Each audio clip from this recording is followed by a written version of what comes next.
Salah satu doa kita untuk orang yang meninggal ketika menyolatkan kan ada kalimat wala taftinna ba'dahu, atau kalau mayitnya laki-laki, kalau mayitnya perempuan kan wala taftinna ba'dah, dan jangan jadikan fitnah ya Allah setelah kematian orang ini. Banyak yang mengartikan fitnah di situ itu maksudnya perselisihan ahli waris berebut harta warisan, harta dunia. Makanya tidak ada nabi yang mewariskan harta benda kepada keluarganya.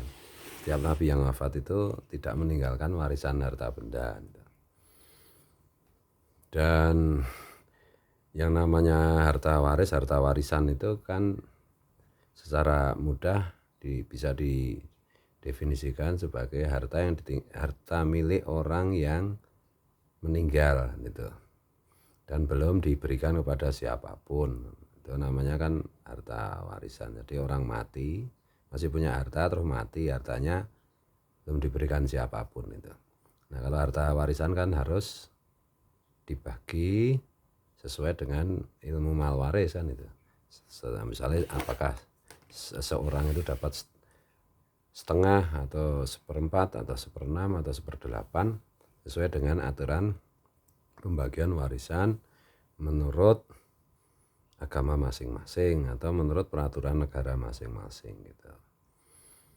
Ada teman itu kemarin itu Mas Hendra itu cerita kalau rumah yang ini adalah milik anaknya yang ini, rumah yang ini milik yang ini, jadi aku sudah nggak punya harta.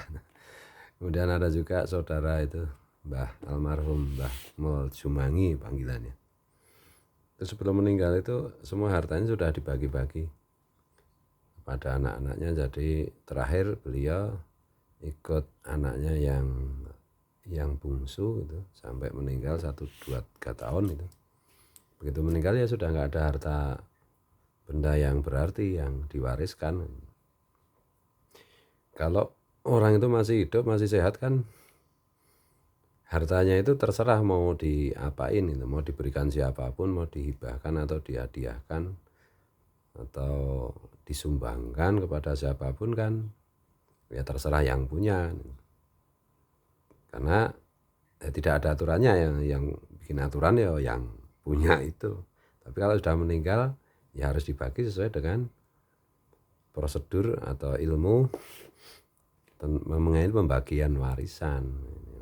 Ilmu mengenai pembagian warisan itu ya diberikan Rasulullah untuk menghindari fitnah tadi, supaya tidak ada fitnah. Nah, kadang-kadang kan tetap aja ada yang satu ngajak untuk membagi warisan sesuai dengan aturan agama, yang satu dengan ahli waris yang lain mengajak sesuai aturan negara. Nah, ini kan tetap masih aja ada problem. Nah, kalau aman tuh ya seperti teman saya Pak Hendra itu, atau saudara saya almarhum Mbah Mul Jumangi itu tadi, ketika meninggal ya sudah nggak meninggalkan harta apapun, dan harta warisan ya sudah tidak ada kan itu, semua sudah dibagi. Nah, kadang-kadang lucunya begini, misalnya ada anak, orang tuanya masih hidup, anak ini sudah keluarga mungkin karena kesulitan ekonomi terus menuntut harta warisan kepada orang tua. Saya mau minta bagian warisan bapak sekarang, padahal bapaknya masih hidup, masih sehat. Nah, itu ya seperti itu ya konyol kan. Kemudian ada juga yang melarang orang tuanya, misalnya orang tuanya itu bapaknya punya sawah 1 hektar, kemudian yang 1/2 hektar diberikan adiknya atau diberikan orang yang dekat dengan ayahnya, itu dilarang sama anaknya. Nggak boleh begitu, itu harta warisan. Nah, orangnya masih hidup kok disebut harta warisan, itu kan ya lucu.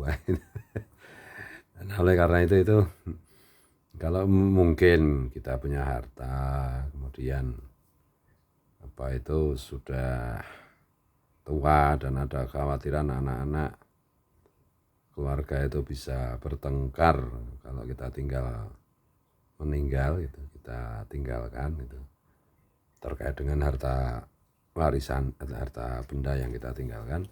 Memang seyogyanya bagus juga kita contoh Pak Indra, kita contoh Mbah Mul Jemangi almarhum itu.